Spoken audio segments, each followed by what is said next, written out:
Hi friends, నమస్తే. Welcome back to our channel జీవన wondering vlogs. ఈరోజు మన వీడియోలో మా ఊరిలో జరిగిన ఒక వండర్ని చూపించబోతున్నాను. మీరు ఎప్పుడైనా రియల్గా క్లౌడ్ ఫార్మేషన్ ఎలా జరుగుతుందో చూసారా? ఎవరైనా చూస్తే నాకు కామెంట్ చేయండి. షేప్ మారిపోయింది. మబ్బులు ఎలా ఏర్పడుతున్నాయో చూస్తున్నారు కదా. మీకు కనిపిస్తున్న తెల్లని మబ్బులు అన్నీ కూడా ఈ ఫార్మేషన్ ద్వారా ఏర్పడినవే.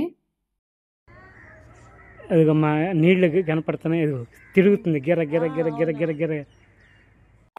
చిన్నప్పుడు బుక్స్లో చదవడమే కానీ రియల్గా చూడడం అనేది ఇదే ఫస్ట్ టైము. మా ఊరు పక్కనే కృష్ణా నది అని చెప్పాను కదా.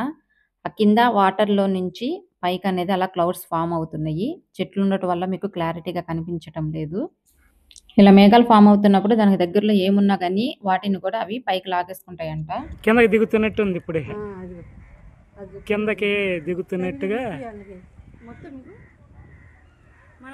వచ్చేస్తుంది, కిందకి వచ్చేస్తుంది.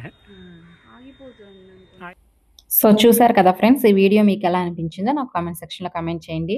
అదేవిధంగా మీరు ఎప్పుడైనా ఇలాంటివి చూస్తుంటే మీ అనుభవాలను కూడా నాకు కామెంట్ సెక్షన్లో కామెంట్ చేయండి. ఈ వీడియో మీకు నచ్చితే లైక్ చేసి మన ఛానల్ని సబ్స్క్రైబ్ చేసుకోండి.